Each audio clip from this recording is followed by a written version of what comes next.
नमस्कार बच्चों, स्वागत है साइंस हरियाणा यूट्यूब चैनल, खास हरियाणा बोर्ड के स्टूडेंट, हिंदी मीडियम स्टूडेंट्स के लिए। बच्चों, इस बार ना केवल स्टडी, दो चीज़ें और आपके साथ चलेंगी। एक तो सारी एक्टिविटीज़ और सेल्फ असेसमेंट टेस्ट।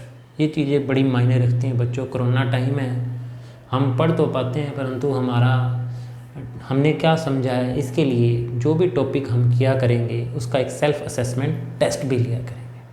तो सबसे पहला चैप्टर है हमारा रासायनिक अभिक्रियाएं एवं समीकरण, केमिकल रिएक्शंस एंड इक्वेशंस। बच्चों, इजी चैप्टर है, दो हिस्सों में बटा हुआ है। पहला हिस्सा इक्वेशंस के ऊपर है, रासायनिक समीकरणों के ऊपर है, और दूसरा अभिक्रियाएं कितने प्रकार की होती हैं उसके ऊपर है। तो छोटी क्लासेस से हमने 7th क्लास 6th क्लास में पढ़ा है भौतिक परिवर्तन और रासायनिक परिवर्तन। तो बच्चों, भौतिक परिवर्तन में कोई नई चीज़ नहीं बनती, जैसे कागज़ को मोड़ना, फटना, कपड़ा फोल्ड कर लेना, ऐसे बड़े सारे क्वेश्चन हमारे 6th क्लास में पढ़े हुए। 9th में भी हैं ऐसे प्रश्न, भौतिक परिवर्तन और रासायनिक परिवर्तन। तो कुछ उदाहरण दे रहा हूँ जहाँ हम रासायनिक परिवर्तन देख रहे हैं। रासायनिक अभिक्रिया की बात बाद में करते हैं, पहले रासायनिक परिवर्तन क्या होता है। जैसे दूध का दही बन जाना, मोमबत्ती का जलना किसी भी चीज़ का बच्चों एक रासायनिक अभिक्रिया ही दर्शाता है। मोमबत्ती का पिघलना रासायनिक अभिक्रिया नहीं होता। लोहे को जंग लगना, भोजन का पाचन, ये कुछ उदाहरण हैं बच्चों रासायनिक अभिक्रियाओं की। अब विज्ञान में हम कब कहते हैं कि कोई रासायनिक अभिक्रिया हो रही है, तो अगर ये 4 कंडीशंस 1 2 3 4, इन चारों में से कुछ भी हमें कंडीशन देखने को मिले तो हम कहेंगे कि रासायनिक अभिक्रिया हो रही है। जैसे किसी चीज़ का रंग में बदलाव आ जाए, कोई इसी प्रकार की गैस का उत्सर्जन हो, तापमान में परिवर्तन हो और अवस्था में परिवर्तन हो, तो हम कहते हैं कि रासायनिक अभिक्रिया हुई है। तो बच्चों, जैसे मैंने लेक्चर की शुरुआत में कहा था, एक्टिविटीज़ ज़्यादा रहेंगी। नोट्स sciencehariana.com पर आपको PDF मिलेगा, इनका डाउनलोड कर लें, कॉपी पे नोट कर लें, अभ्यास के प्रश्न हैं उसमें। तो बात चल रही है 4 बातें, इनके लिए एक्टिविटी क्या है बच्चों। पहले मैग्नीशियम रिबन का जलना, या करके दिखाऊंगा इनको। वीडियो कुछ तो उपलब्ध हैं हमारे साइंस हरियाणा चैनल पर, साथ में वो वीडियो भी जरूर देखें। जैसे तनु सल्फ्यूरिक अम्ल या हाइड्रोक्लोरिक अम्ल में अगर हम जिंक के कुछ टुकड़े डालें तो बुदबुदाहट से कोई गैस बाहर निकलती हुई दिखती है हमको, तो वो गैस कौन सी होती है बच्चों, हाइड्रोजन गैस होती है। कौन सी गैस होती है बच्चों। तो हमने 4 कंडीशंस की बात करी कि कौन कौन सी घटना हो तो हमें दिखता है कि ये रासायनिक अभिक्रिया हो रही है। तो अवस्था में परिवर्तन, गैस निकलना, जो कि हमने बात की हाइड्रोजन गैस निकलने की। तो इसमें बच्चों अभी मैं आपको दिखाई देता हूँ, अभी खोला नहीं है पैकेट मैंने। ये है मैग्नीशियम रिबन, ये काफ़ी बड़ा है, लेकिन हमें इसको छील करके जलाना है। जलाने के लिए बच्चों स्पिरिट लैंप उपलब्ध नहीं हो रहा लॉकडाउन के कारण, इसलिए ये क्रियाकलाप अभी हुआ नहीं है। तो सबसे पहला क्रियाकलाप जो हमारे को, इस प्रक्रिया में क्या होगा बच्चों, बड़ी श्वेत ज्वाला से, 7वीं क्लास में भी है शायद ये, आपको मैग्नीशियम रिबन जलता हुआ दिखाई देगा। देखना नहीं होता उसको एक टक लगा के, क्योंकि आंखें एकदम से चुंधिया जाती हैं बच्चों। तो उसमें क्या हुआ है, तापमान में परिवर्तन हुआ है। या जो बात अभी हम कर रहे थे, ये जिंक वाला प्रयोग भी करेंगे। जिंक के टुकड़े डालेंगे हम अम्ल के अंदर, तो हाइड्रोजन गैस का उत्सर्जन, तापमान में परिवर्तन। ज़्यादातर क्रियाओं में हम यहाँ इस कांच की फ्लास्क को, इसको कहते हैं बच्चों फ्लास्क को हाथ लगा के देखते हैं, या तो ये गर्म हो जाती है, ठंडी हो जाती है। तो तापमान में परिवर्तन, ये नहीं कहा जा रहा कि गर्मी उत्पन्न हुई है, ज़्यादातर केसेस में गर्माहट उत्पन्न होती है, लेकिन कई बार ये ठंडी भी हो जाती है हमारी फ्लास्क। तो तापमान में परिवर्तन, गैसों का उत्सर्जन, जैसे कि यहाँ पे कौन सी गैस उत्सर्जित हुई है, हाइड्रोजन गैस। रंग में परिवर्तन आपको करके दिखाएंगे बच्चों फिनोफ्थलीन की सहायता से। जब मैग्नीशियम को हम जल में घोलेंगे ना तो मैग्नीशियम हाइड्रोक्साइड बनेगा। वो मैग्नीशियम हाइड्रोक्साइड के अंदर फिनोफ्थलीन डाल के दिखाऊंगा आपको। वो उस क्योंकि वो मैग्नीशियम हाइड्रोक्साइड क्षार है तो वो क्षारीय प्रवृत्ति के कारण उसका रंग गुलाबी हो जाएगा। तो रंग में परिवर्तन, ये सारी चीज़ें हमें क्या बताती हैं कि कोई रासायनिक अभिक्रिया हो रही है। तो दूध का दही बनना, मोमबत्ती का जलना, इसमें लोहे को जंग लगना। अब तुमको सर इसमें क्या गैस उत्पन्न हुई है लोहे को जंग लगने में, या तापमान अवस्था में परिवर्तन हो गया बच्चों, इसमें रंग में परिवर्तन हो जाता है, भूरे से रंग का चूर्ण बन जाता है।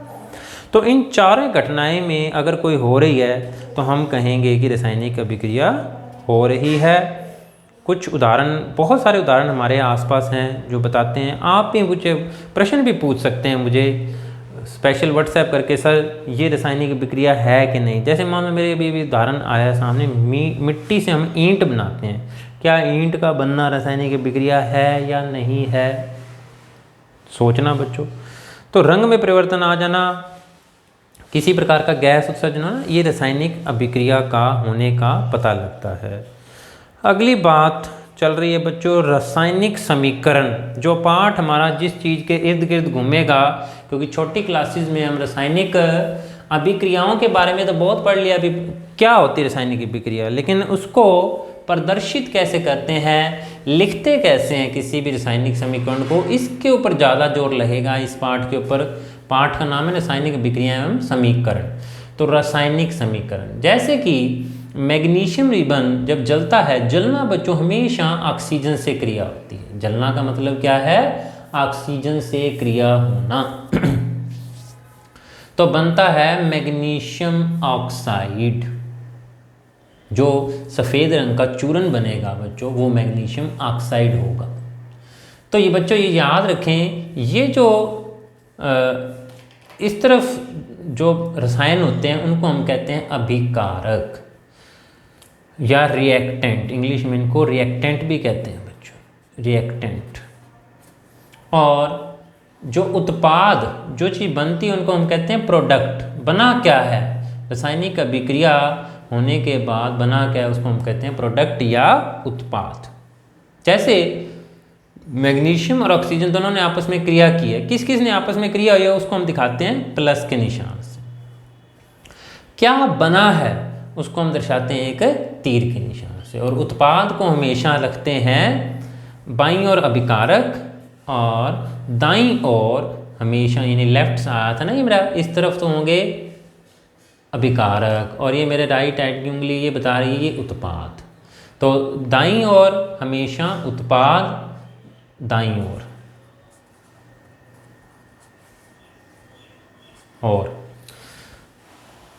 और बाईं ओर हमेशा अभिकारक। प्लस का निशान का मतलब दो अभिकारक भी हो सकते हैं, दो रसायन भी हो सकते हैं। कौन कौन आपस में क्रिया कर रहे हैं और क्या क्या बन रहा है। हमेशा जरूरी नहीं कि बच्चों एक ही उत्पाद बने। अभी हम कुछ ऐसे समीकरण भी देखेंगे जिसमें दो या दो से अधिक भी उत्पाद बन सकते हैं, तो उनके बीच में हम प्लस का निशान लगाया करेंगे। तो एक रासायनिक समीकरण लिखना सीखा। अभी हम इसको और क्या हम और छोटे रूप में रख सकते हैं। हमने 9वीं कक्षा में रासायनिक प्रतीक सीखे थे, लोहे का Fe, मैग्नीशियम का Mg। तो हम रासायनिक प्रतीकों के रूप में भी समीकरण लिखना ज़्यादा अच्छा समझते हैं, आसान समझते हैं। बहुत सारे प्रश्न ऐसे आएंगे बच्चों जिसमें वो इस रूप में दे देगा, आपको इस रूप में लिखनी होगी। तो इसके लिए ओहो अच्छा ठीक है, चल रही है बच्चों रिकॉर्डिंग, मुझे लगा रिकॉर्डिंग नहीं हो रही, तो हो रही है। तो बच्चों मैग्नीशियम और ऑक्सीजन, ऑक्सीजन का फॉर्मूला बच्चों O2, कभी ऑक्सीजन O के रूप में नहीं होता। जैसे आपको कहा जाए किसी भी चीज़ की ऑक्सीजन से क्रिया, तो पैर में 2 का मतलब क्या होता है कि 2 ऑक्सीजन के परमाणु, एक मैग्नीशियम का परमाणु ने आपस में क्रिया की, क्या बना, मैग्नीशियम ऑक्साइड। ये 9वीं कक्षा में सीखे थे बच्चों आपने, इनके नाम, मैग्नीशियम धातु पहले, अधातु बाद में, मैग्नीशियम ऑक्साइड। अब बात आगे, जो 2 नंबर का प्रश्न हमेशा हमारे लिए इम्पोर्टेंट रहता है, क्या ये समीकरण संतुलित है। अब संतुलन से क्या मतलब है बच्चों। आपने कभी चीनी तौलते हुए तराजू देखे होंगे बच्चों। तराजू में क्या होता है कि एक तरफ तो होता है कोई सामान एक तकड़ी में और दूसरी तरफ पदार्थ होता है। मान लो इधर 1 किलो का वट्टा रख रखा है और इधर मैंने रखे कोई फ्रूट या सेब। तो तोलने के लिए एक कांटा होता है जो जिस तरफ दिखाई दे रहा था, हमें हमेशा जब 1 किलो इधर हो और 1 किलो इधर करने के लिए ये कांटा बिल्कुल सीधा, इसको हम कहते हैं भी ये संतुलित है, ना ये नीचे होना चाहिए ना ऊपर होना चाहिए। अगर ये ऊपर है तो इसका मतलब ये 1 किलो से 1 किलो के वजन का ज़्यादा जोर है जो इसको नीचे खींच रहा है। इसी तरीके से समीकरण को भी बच्चों संतुलित किया जाता है। यहाँ पर ऑक्सीजन 2 थे लेकिन यहाँ पर ऑक्सीजन 1 ही है, तो समीकरणों को संतुलित करना उतना ही जरूरी है जैसे बच्चों 1 किलो चीनी लेने गए तो चीनी वाला एक एक दाना हमें संतुलित करके देता है। समीकरणों का संतुलन किस पर आधारित है? द्रव्यमान संरक्षण पर। बच्चों ये हमारा प्रश्न भी है, द्रव्यमान संरक्षण। द्रव्यमान संरक्षण से मेरा क्या मतलब है कि क्रिया होने से पहले और क्रिया होने के बाद जो उत्पाद बने उन दोनों का भार, वैसे द्रव्यमान बोलना सही है, समान होना चाहिए, बराबर होना चाहिए। उसी समीकरण को हम संतुलित समीकरण कहते हैं। अभी तक हमने पढ़ा रासायनिक अभिक्रिया, कैसे पता चले कि रासायनिक अभिक्रिया है। रासायनिक अभिक्रिया को लिखने का तरीका सीखा, कैसे कौन विकारक है कौन उत्पाद है, बाईं ओर क्या लिखते हैं दाईं ओर क्या लिखते हैं। फिर छोटा तरीका सीखा। अब आज लेक्चर की आखिरी चीज़ सीख रहे हैं, 2-3 मिनट लगाएंगे इसके ऊपर, संतुलित करना। बच्चों इस तरफ मैग्नीशियम 1 है, मैग्नीशियम इधर भी 1 ही है, लेकिन इस तरफ ऑक्सीजन 2 है, ध्यान से देखो बच्चों, और इधर ऑक्सीजन 1 है। तो यानी कि किसी तरीके से परमाणुओं की संख्या दोनों तरफ बराबर होनी चाहिए, और ये किस पर आधारित है? द्रव्यमान संरक्षण पर। क्या चीज़ बराबर होनी चाहिए दोनों तरफ? परमाणुओं की संख्या।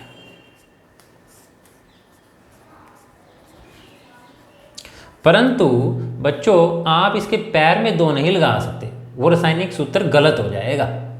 कोई बच्चा कहे कि सर जी यहाँ 2 लगा देता हूँ, होगी संतुलित? नहीं, हम हमेशा यहाँ जो मैं डब्बा बना रहा हूँ ना बच्चों, यहाँ पर ही कोई बदलाव ला सकते हैं। 2, 3, 1, ये 3 जगह मैंने बनाई है।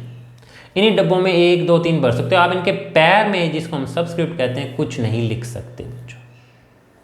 तो ध्यान से देखने पर मुझे पता लग रहा है सिर्फ अगर इसको 2 से गुना कर दूं तो अब ऑक्सीजन 2 हो चुके हैं, यहाँ O2 है, तो क्या मेरा काम ख़त्म हो गया? नहीं, थोड़ी सी गड़बड़ हो गई है। यहाँ मैग्नीशियम 1 है और यहाँ मैग्नीशियम 2 है, 2 मैग्नीशियम 2 ऑक्सीजन।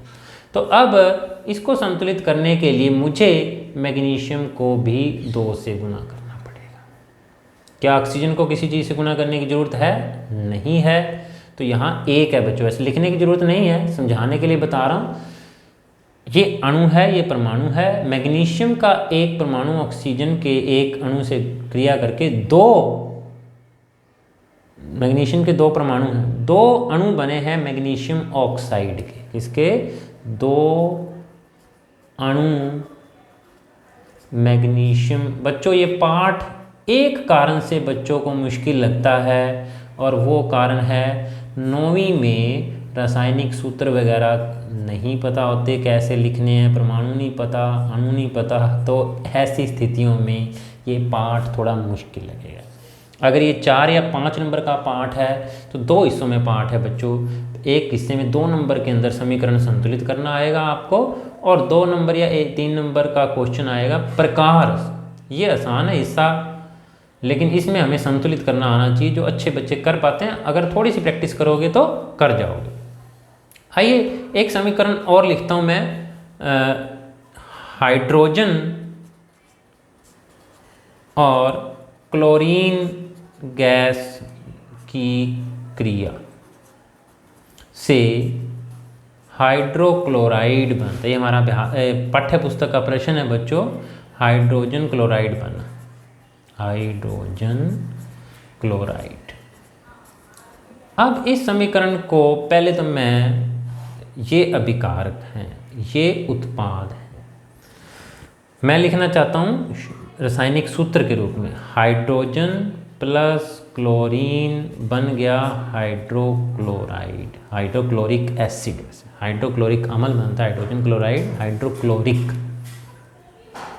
तो बच्चों आप कहोगे सर 2 क्यों लिखा है, तो ये अणु रूप में ही होती है हमेशा हाइड्रोजन, क्लोरीन भी हमेशा 2 के रूप में होती है, और ये बन गया एक हाइड्रोक्लोराइड का अम्ल।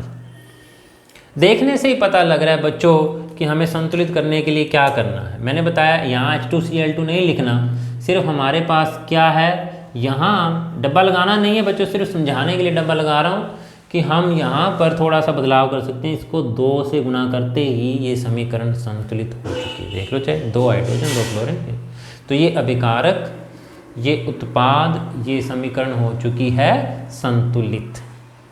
इसके बाद हम 7-8 जो हमारे प्रश्न हैं वो करेंगे। एक्टिविटी एक फेरस सल्फेट वाली एक्टिविटी है, वो करेंगे। तो बच्चों नोट्स आपको sciencearena.com पर मिल जाएंगे।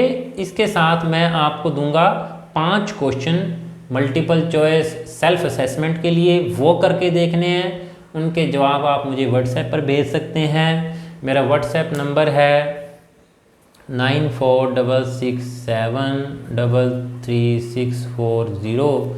इस पर आप मुझे व्हाट्सएप भेज सकते हैं क्या तुम्हारे क्वेश्चन सही है कि नहीं, या हो सकता है मैं क्विज बनाकर ही दे दूं, उसमें आपको अपने आप पता लग जाएगा कि भैया मेरे क्वेश्चन ठीक हैं। आपको लिंक मिल जाएगा, 3 लिंक मिलेंगे आपको। एक तो यूट्यूब वीडियो ये वाला, दूसरा वीडियो मिलेगा आपको, एक नोट्स का लिंक मिलेगा डिस्क्रिप्शन बॉक्स में, एक मिलेगा आपको सेल्फ असेसमेंट का लिंक। भी अपने आप को चेक करो कि हमारे कितने प्रश्न सही हैं। पाठ का नाम था, क्विक रिवीजन कर लो बच्चों, रासायनिक अभिक्रियाएं एवं समीकरण। दूध का दही बनना, मोमबत्ती जलना, ये हमारे रासायनिक अभिक्रियाएं हैं। कैसे पता चलेगी ये रासायनिक अभिक्रियाएं? क्या इन चारों में से कोई घटना घट रही है? क्या तापमान, जैसे मोमबत्ती जल रही है तो तापमान, गर्माहट उत्पन्न हो रही है, गैसों का उत्सर्जन भी हो रहा है, रंग में परिवर्तन भी हो रहा है। तो ये चारों घटनाएं जहाँ हो रही होती हैं तो हमें पता लगता है कि रासायनिक अभिक्रिया हो रही है। भोजन का पाचन कहोगे सर वो तो पेट में होता है, दिखता ही नहीं हमको। तो हमारा शरीर जो गर्म रहता है हमारे भोजन के पचने के कारण ही रहता है बच्चों। तो उस प्रक्रिया में क्या उत्पन्न हो रहा है? ताप उत्पन्न हो रहा है, गर्माहट मिलती है हमारे शरीर में। प्रकाश संश्लेषण रासायनिक अभिक्रिया है। तो रासायनिक समीकरण, हमारा पाठ का 2 अंक का प्रश्न आना है यहाँ से, रासायनिक समीकरण से। तो मैग्नीशियम और ऑक्सीजन, ये मैग्नीशियम रिबन हम जला के देखेंगे, अभी दिखाया था बच्चों मैग्नीशियम रिबन, इसको जलाना है। 2 समीकरणें आएंगी, रंग भी बदलाव के दिखाऊंगा आपको। एक बार सिर्फ मुझे मिल जाए सिप्रिट। तो मैग्नीशियम ऑक्साइड बना, इनको कहते हैं अभिकारक, इनको कहते हैं उत्पाद। बाईं ओर लिखते हैं अभिकारक, दाईं ओर लिखते हैं उत्पाद। इसको और छोटा करके लिखा हमने रासायनिक रूप में, magnesium plus oxide, magnesium oxide. क्या ये समीकरण संतुलित है? अब तीसरा हिस्सा पेज में हमने क्या सीखा? इनको संतुलित करना। जैसे मैंने बताया तराजू के अंदर दोनों चीज़ें बराबर होनी चाहिए, तो ये द्रव्यमान संरक्षण पर आधारित है। दोनों तरफ परमाणुओं की संख्या हमने बदलाव करना होता है कि वो संतुलित हो जाए। जैसे यहाँ पे हाइड्रोजन 2 थे, क्लोरीन 2 थे, परंतु जब क्रिया मैंने लिखी HCl लिखा तो वहाँ पर दोनों एक ही थे, पैर में नहीं लगा सकते, तो मैंने 2 लिख दिया। तो ये बन गया hydrogen chloride, hydrogen hydrochloric acid अम्ल है बच्चों ये। तो बच्चों अभी आपको एक लेक्चर और दूंगा मैं समीकरणों को संतुलित करने पे। 4-5 समीकरण संतुलित करके देखेंगे, तब प्रैक्टिस अच्छी होगी, और कुछ उसमें क्वेश्चन भी दूंगा। तब तक के लिए जुड़े रहें साइंस अरेना यूट्यूब चैनल के साथ। बच्चों बहुत बढ़िया पढ़ाई करने वाले हैं हम। साइंस अरेना यूट्यूब चैनल को सब्सक्राइब कर लें। कोरोना में घर पे रहें, सेफ रहें, मास्क लगाएं।